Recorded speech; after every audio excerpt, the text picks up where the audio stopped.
नमस्कार दोस्तों, आप सभी का स्वागत है आपके अपने YouTube channel study today with Viplav में।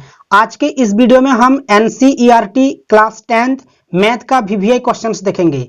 आज के इस वीडियो में मैं आप लोगों के लिए 5 VVI क्वेश्चंस लेकर आया हूं, ठीक है, जो आने वाले एग्जाम के लिए काफी इंपॉर्टेंट है। ठीक है, मैं उन्हीं प्रश्नों को सिलेक्ट किया हूं जो एग्जाम में हमेशा आते रहते हैं। तो चलिए स्टार्ट करते हैं। सवाल नंबर 1 है आपका, यहाँ पर AP दिया हुआ है आपका, यहाँ पर 3 1 -1 -3 डैश डैश डैश के लिए प्रथम पद A और सार्वंतर D लिखिए। आपको क्या निकालना है? आपको A निकालना है और D निकालना है। ठीक है, आपका यहाँ पर AP दिया हुआ है। AP क्या होता है? एरिथमेटिक प्रोग्रेशन होता है। हिंदी में इसे कहते हैं समांतर श्रेणी। समांतर श्रेणी दिया हुआ है ये। ठीक है, यहां से आपको A निकालना है, यानी कि प्रथम पद निकालना है, और D निकालना है, सार्वा अंतर निकालना है। ठीक है, देखिए AP में प्रथम पद को हम A1 से व्यक्त करते हैं, दूसरा पद को A2 से व्यक्त करते हैं, तीसरा पद को A3 से व्यक्त करते हैं, चौथा पद को A4 से व्यक्त करते हैं। इस प्रकार से हम व्यक्त करते हैं। ठीक है, तो आपको निकालना है A जो है A1 को कहेंगे। ठीक है, जो प्रथम पद है। ठीक है, तो A हो गया आपका 3। ठीक है, अब निकालना है आपको D सार्वांतर निकालना है। तो देखिए D कैसे निकालना है? A2 से A1 क्या करना है? माइनस कर देना है, A2 से A1। ठीक है, तो A2 है आपका यहाँ पर 1 लिखिए, और A1 है आपका यहाँ पर 3 लिखिए। ठीक है, हो जाएगा आपका -2। ठीक है, ये हो गया आपका D। ठीक है, आंसर आ गया। प्रथम पद को हम A कहते हैं। प्रथम पद जो दिया हुआ है आपका यहाँ पर A1, वही हो जाएगा आपका A, और D आपको इस तरह से निकाल सकते हो। D A2 से A1 माइनस करना है, या तो आप ऐसे भी निकाल सकते हो, A3 से A2। ठीक है, A3 से A2 माइनस करके भी निकाल सकते हो। यहां पर है -1 और यहां पर है +1। ठीक है, इस प्रकार से भी आप निकाल सकते हो। ठीक है, चलिए A4 से A3 माइनस करने से भी आ जाएगा। यहां पर ध्यान दीजिएगा,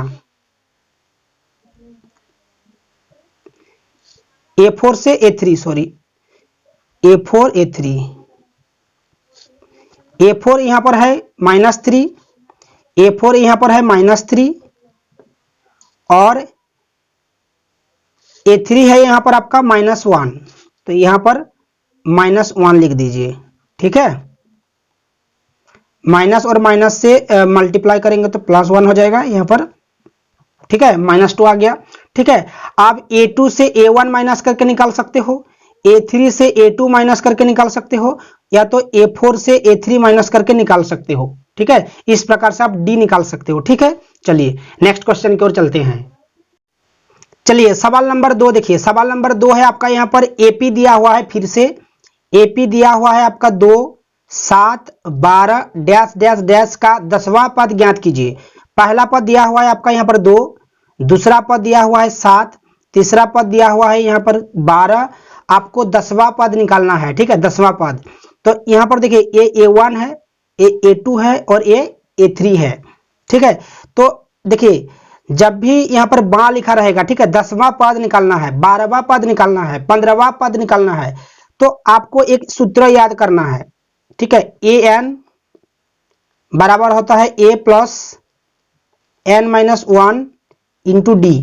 ये आपका होता है सूत्र। ठीक है, जब भी आपको इस प्रकार का प्रश्न पूछा जाएगा एग्जाम में, 10वां पद ज्ञात कीजिए, 12वां पद ज्ञात कीजिए, या तो 18वां पद ज्ञात कीजिए, तो आपको इस सूत्र को याद रखना है। ठीक है, ये सूत्र होता है AN बराबर A plus N-1 into D। ठीक है, ये आपका हो गया सूत्र। तो यहाँ पर आपको चाहिए A और N और D चाहिए। ठीक है, तो देखिए यहाँ पर देखिए A हो गया आपका 2, जो प्रथम पद है A। ठीक है, और आपको यहाँ पर देखिए N आपको यहाँ पर मिल जाएगा। ठीक है, 10वां पद यानी कि ये हो गया आपका N। ठीक है, इस 10 को आपको क्या मानना है? N मानना है। और यहाँ पर आपको D मिल जाएगा। 7 में से 2 घटाव करने से आ जाएगा आपका D। ठीक है, ऊपर वाला जो प्रश्न था वहां भी हम लोग D निकालना सीखे हैं। ठीक है, 12 में से 7 घटाव करने से भी आ जाएगा आपका। ठीक है, 12 में से 7 घटाव करने से भी आ जाएगा आपका 5। ठीक है, तो ए हो गया आपका पहला पद और डी आपका निकल गया 7 में से 2 घटाव करने से, या तो 12 में से 7 घटाव करने से आ जाएगा आपका डी। और एन जो यहाँ पर प्रश्न में पूछा जाएगा 10वां पद, तो ये हो जाएगा 10 जो है आपका एन हो जाएगा। अगर यहाँ पर पूछा जाता 12वां पद तो एन हो जाता आपका 12। ठीक है, ये आपको याद रखना है। तो यहाँ पर सूत्र क्या है आपका, ए एन बराबर होता है a plus n minus 1 into d. तो यहाँ पर फिर से लिखिए इसको। ठीक है, तो यहां पर ध्यान दीजिएगा, ए के जगह हम लिख देंगे कितना, 2 लिख देंगे। एन की जगह हम लिख देंगे कितना, 10, एक आपका एक रहेगा। और डी के जगह हम लिख देंगे कितना, 5। तो यहां पर ध्यान दीजिएगा, 2 के जगह 2 हो जाएगा, ब्रैकेट में जो दिया हुआ है 10 में से 1 घटाव करने से आ जाएगा आपका 9, और यहां पर गुना है 5, तो 9 पंचे हो जाएगा आपका 45। ठीक है, अब ये ऐड कर देंगे तो हो जाएगा आपका 47। ये हो जाएगा आपका इस प्रश्न का उत्तर। ठीक है, चलिए नेक्स्ट क्वेश्चन की ओर चलते हैं। चलिए सवाल नंबर 3 को देखिए। सवाल नंबर 3 है, यदि माध्यक बराबर 5, माध्य बराबर 6 तो बहुलक ज्ञात कीजिए। यहां पर आपका माध्यक दिया हुआ है और माध्य दिया हुआ है। ठीक है, तो आपको बहुलक निकालना है। देखिए बहुलक का एक सूत्र होता है,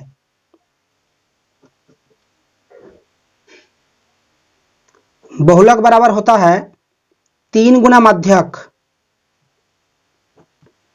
घटाव 2 गुना माध्य। ये होता है आपका सूत्र। ठीक है, बहुलक बराबर होता है 3 गुना माध्यक घटाव 2 गुना माध्य। ठीक है, तो यहां पर मान डाल दीजिए, 3 लिख दीजिए, माध्यक का मान है आपका यहां पर 5 लिख दीजिए, घटाव की जगह घटाव, 2 की जगह 2, और माध्यक की जगह आपका है कितना, 6 लिख दीजिए। ठीक है, देखिए 3 पंचे हो जाएगा 15 और 2 छक्के हो जाएगा आपका 12। 15 में से 12 घटाव करेंगे तो आ जाएगा आपका 3।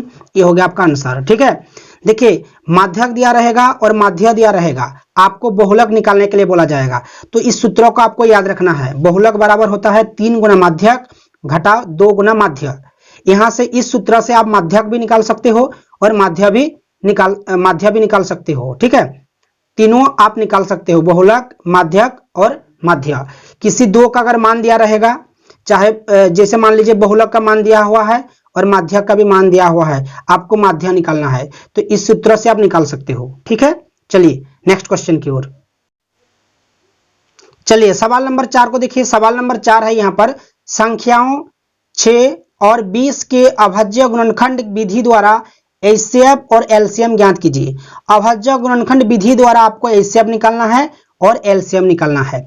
तो चलिए सबसे पहले हम 6 का अभाज्य गुणनखंड निकालेंगे, उसके बाद 20 का अभाज्य गुणनखंड निकालेंगे। ठीक है, निकालने के बाद जो है हम एचसीएफ और एलसीएम निकालेंगे। तो देखिए 6 का अगर एलसीएम अभाज्य गुणनखंड निकालेंगे तो इस प्रकार से निकालेंगे, 2 तिया 6 हो जाएगा आपका और 3 एकम 3 हो जाएगा। ठीक है, 20 का भी निकाल लीजिए, 2 दहा 20 हो जाएगा और 2 पंचम 10 हो जाएगा और 5 एकम 5 हो जाएगा। ठीक है, तो देखिए 6 का जो अभाज्य गुणनखंड प्राप्त हुआ आपका 2 गुना 3, एक को लिखने का जरूरत नहीं है। ठीक है, और यहाँ पर 20 का अभाज्य गुणनखंड प्राप्त हुआ आपका 2 गुना 5। ठीक है, यहां से हम क्या निकालेंगे, एचसीएफ निकालेंगे और एलसीएम निकालेंगे। तो लिख दीजिए एचसीएफ बराबर और एलसीएम बराबर। ठीक है, यहां पर ध्यान दीजिएगा, जो कॉमन फैक्टर है, ठीक है, जैसे कि यहां पर 2 और 2, ठीक है, एक कॉमन है। ठीक है, सार्वभौम गुणनखंड है, तो ये हो जाएगा आपका 2 क्या, एचसीएफ। देखिए 3 मैच नहीं हो रहा है, 2 मैच हुआ तो 2 हो गया आपका एचसीएफ। और एलसीएम देखिए, एलसीएम कैसे प्राप्त होता है, यहां पर देखिए 6 का जो अभाज्य गुणनखंड है 2 गुना 3 और 20 का है 2 गुना 5। तो यहां पर देखिए 2 एक बार आया है और यहां पर 2 बार आया है। ठीक है, तो अधिकतम बार आया है 2 बार आया है, 2 जो है 2 बार आया है तो 2 बार ही ले लेंगे। ठीक है, यहाँ पर 2 बार यहाँ पर आया है तो 2 बार लेंगे, यहाँ पर 1 बार आया है, यहाँ पर 2 बार, तो जो जहां पर अधिकतम बार आया होगा उसी को लेना है। ठीक है, यहाँ पर 2 बार आया है तो 2 को ले लेंगे। ठीक है, 2 बार ले लेंगे। यहाँ पर देखिए 3 एक बार आया है और नीचे 3 नहीं है तो 3 को ही ले लेंगे।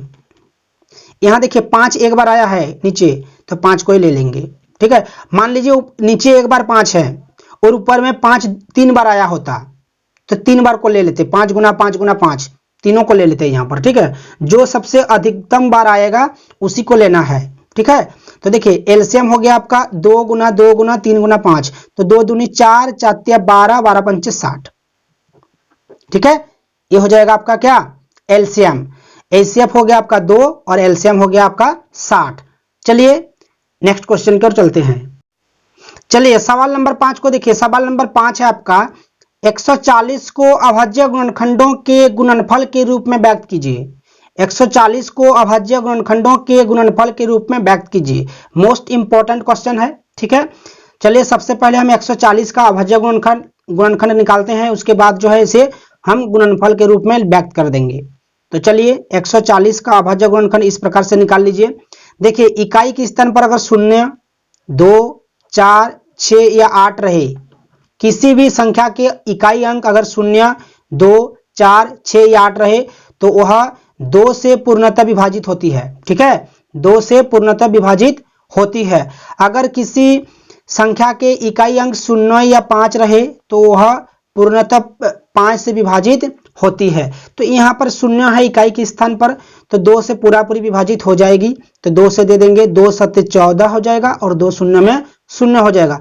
फिर देखिए इकाई के स्थान पर फिर 0 है, फिर से 2 से देंगे, फिर से 2 3 6 हो जाएगा, यहाँ पर 1 आ जाएगा, 2 पंचे 10। अब देखिए इकाई के स्थान पर 0, 2, 4, 6, 8 कुछ भी नहीं है तो 2 से पूर्णतः विभाजित नहीं होगी। 35 जो है इकाई के स्थान पर 0 या 5 रहने से 5 से विभाजित होती है, तो इकाई के स्थान पर 5 है तो वह 5 से विभाजित हो जाएगी। ठीक है, तो 5 से दे देंगे, 5 7 35, फिर 7 जो है एक अभाज्य संख्या है, 7 को 7 से ही देंगे, 7 एकम 7। ठीक है, तो 140 का अभाज्य गुणनखंड निकल गया। अब इसे हम गुणनफल के रूप में व्यक्त कर देंगे इस प्रकार से। 140 लिखिएगा, फिर बराबर देके जो है लिख दीजिएगा 2 गुना 2 गुना 5 गुना 7, 2 गुना 2 गुना 5 गुना 7, इसको यहाँ पर आप लिख दीजिएगा। ये हो जाएगा आपका गुणनफल रूप। ठीक है, तो दोस्तों वीडियो को कैसा लगा कमेंट करके जरूर बताइएगा। वीडियो को अगर अच्छा लगा है तो वीडियो को लाइक कीजिए और ज़्यादा से ज़्यादा अपने दोस्तों में शेयर कीजिए, और हमारे चैनल में जुड़े रहने के लिए चैनल को सब्सक्राइब करके बेल आइकन को प्रेस कर लीजिए। ठीक है, तो चलिए दोस्तों मिलते हैं नेक्स्ट वीडियो में, तब तक के लिए बाय, थैंक यू।